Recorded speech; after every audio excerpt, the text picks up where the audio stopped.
Okay, welcome back everyone to the deep dive. Great to be here. Today we are really getting into something fundamental, something that touches pretty much every interaction we have. We're talking communication, authenticity. And what happens when those signals just get completely crossed? Exactly, and we're diving deep based on one really compelling source. Yeah, it's a Substack piece by Jaime Hoerricks, PhD, called A Frequency I Never Asked to Tune Into. And our goal here, our mission, is to unpack the core ideas Dr. Horrocks lays out. We're looking at emotional misattunement. Right, and the kind of surprising cost of being seen as a good listener. Yeah. And especially zooming in on this critical difference, it seems really key between just receiving something, like hearing words, and actually resonating with it. Mm-hmm. And the piece kicks off with this moment. It sounds pretty ordinary at first, but it's loaded. Oh, yeah. Tell us. It's this work scenario. Someone lets out this long, really theatrical sigh. You know the kind. Uh-huh. The performance side. Not relief, but like an announcement. Precisely. It's a bid for attention. And you just know what's coming next is probably an unsolicited vent or, a download. And the author writes about this immediate internal reaction, right? This like bracing. Yes, bracing. Because the feeling is what's coming isn't really truth. It's theater. A performance. And there's this unspoken script. Totally. The expectation is you'll play the role of the good listener. You nod, you make the right sympathetic noises. You play your part in their show. Exactly. But what's really interesting is how the author describes their own way of listening. It's not just a skill, is it? They call it a structure. Yeah, a structure. Like their body just receives, the mind processes, the whole system automatically tunes in. It's just how they're wired. But the person doing the sighing, their goal isn't necessarily connection in the same way. Right. The author suggests they're often looking for validation, but crucially, validation on their own terms. They want to be witnessed, yeah. But only the version they're putting out there. Exactly. Which leads to this incredibly powerful line in the piece. I won't lie with my face. Ooh. Yeah, that hits hard. It just cuts right through any expectation of playing along. It really does. And then there's this comparison the author makes, which might seem a bit unexpected at first. To Irina from the book Boy Parts. Yes, who tries to gaslight her therapist, taking reality and spinning it into this aesthetic performance, warping the whole point of therapy. Right. She wants admiration or belief, not actual help. And the author asks that question? Who tries to gaslight their therapist? It sounds absurd, but the author connects it back to that workplace sigh. They felt somehow gaslit themselves. Yeah, maybe not by, deliberate malicious manipulation. But by someone whose whole way of trying to connect is this performance, trying to manage your perception instead of just being there. Exactly. And the piece really stresses this isn't usually about someone consciously lying. It's more subtle. It's what happens when truth gets swapped out for brand. Or pain becomes product. Vulnerability gets staged, not genuinely shared. And the author says they rarely believe people mean to cause harm in these moments. Right. But harm definitely happens. It happens through what they call a mismatch of expectations so wide it collapses the possibility of repair. That's a powerful phrase. And the core mismatch is huge. Yeah. One person thinks the listener is, tracking along, validating the performance. But the author is listening intently, just. Not the way she thought.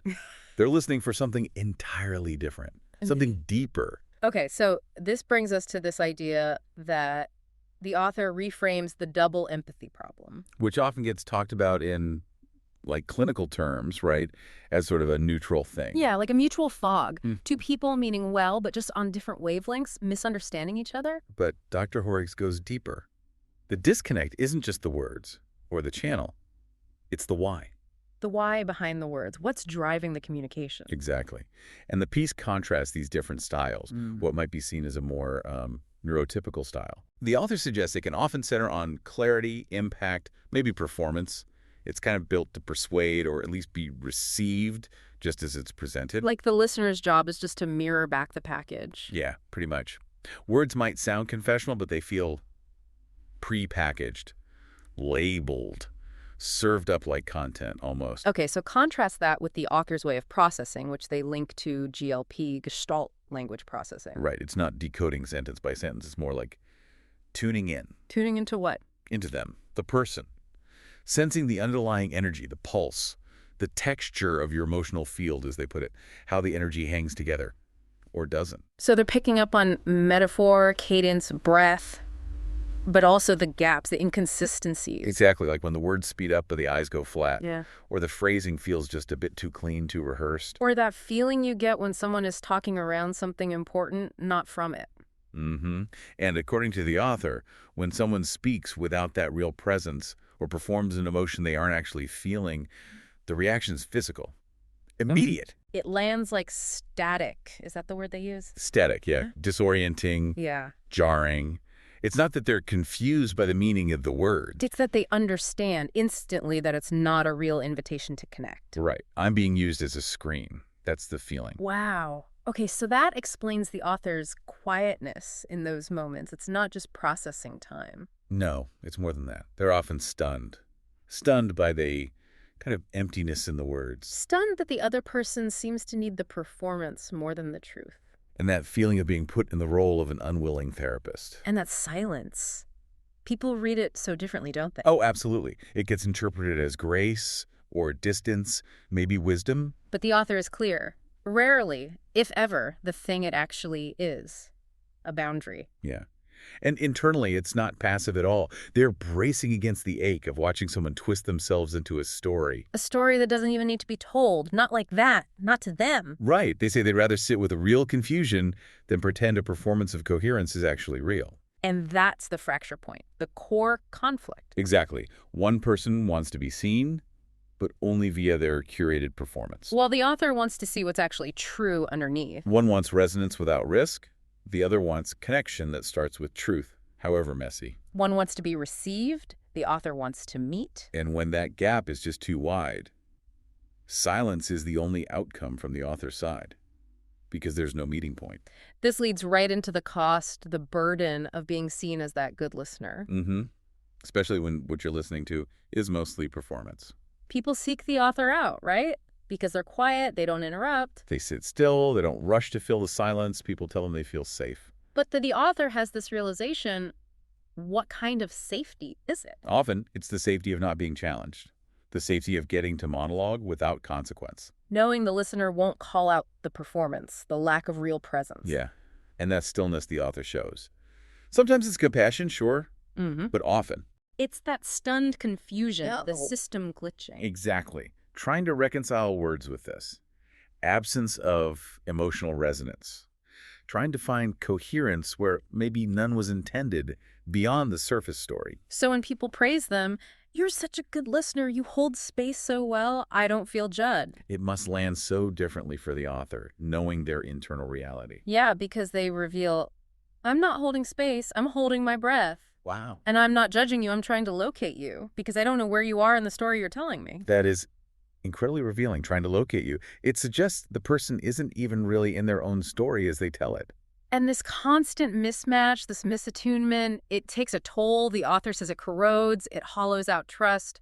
Because they realize they're not being related to as a whole person. They're just a backdrop. A screen for someone else's curated identity. And if the author doesn't reflect that curated image back perfectly, the connection just breaks. But not because the author pulled away first, necessarily. No, it's because, in the way the performer needed, the author never truly arrived.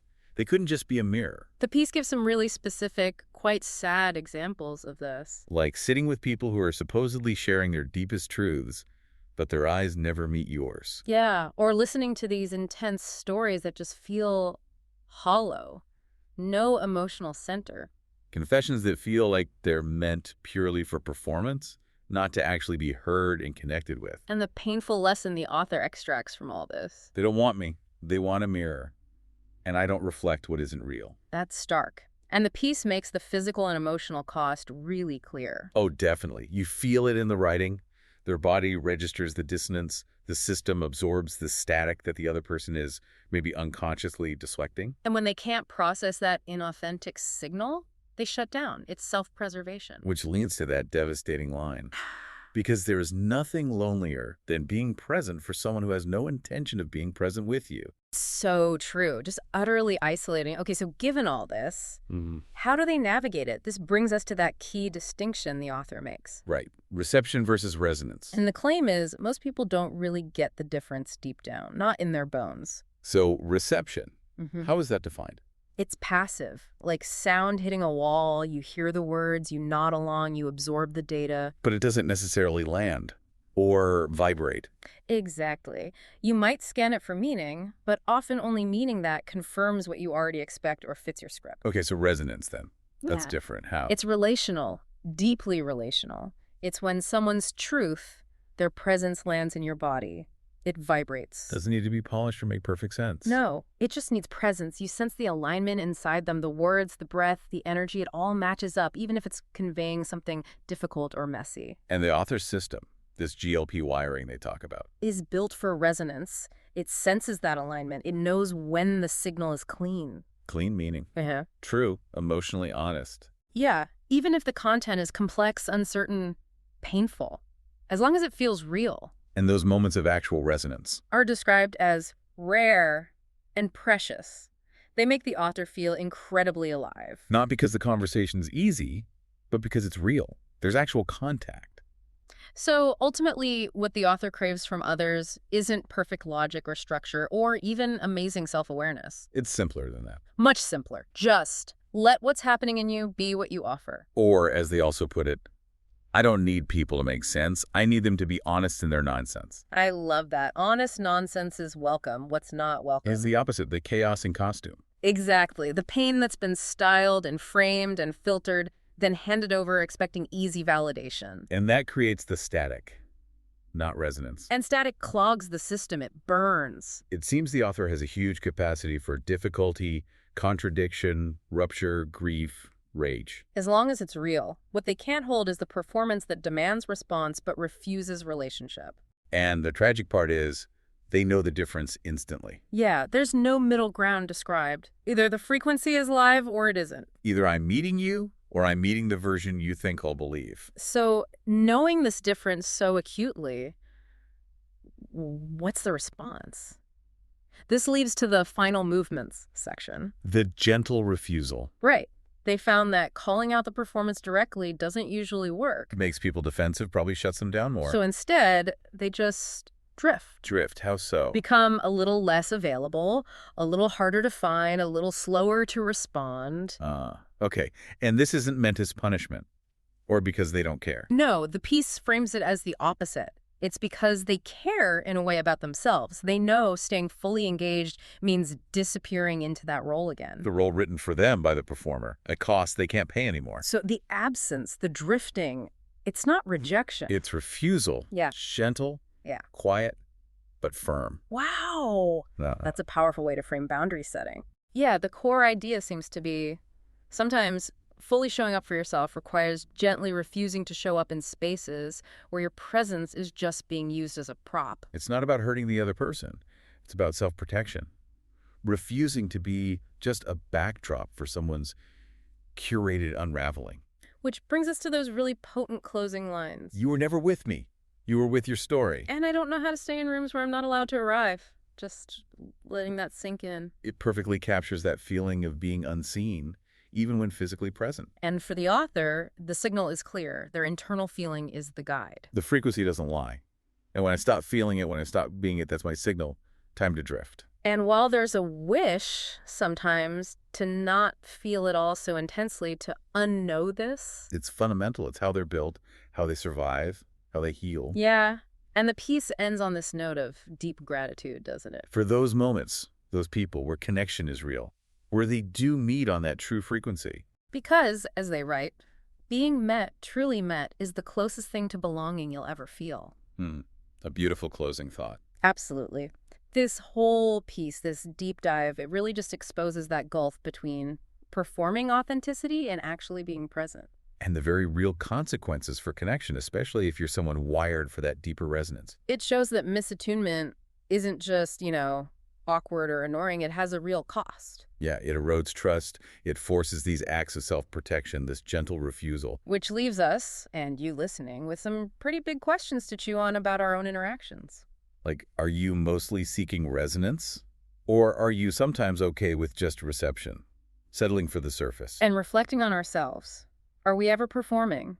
Putting out a version we think others want, instead of what's genuinely going on inside, messiness and all. What's the cost of that internal performance? To ourselves, Yeah. potential connection. And maybe most fundamentally, how do you recognize that frequency, that feeling of real presence, whether you're the one talking or the one trying to listen? How do you know when you're truly meeting someone and when you're just meeting their story? Lots to think about there. Really deep stuff.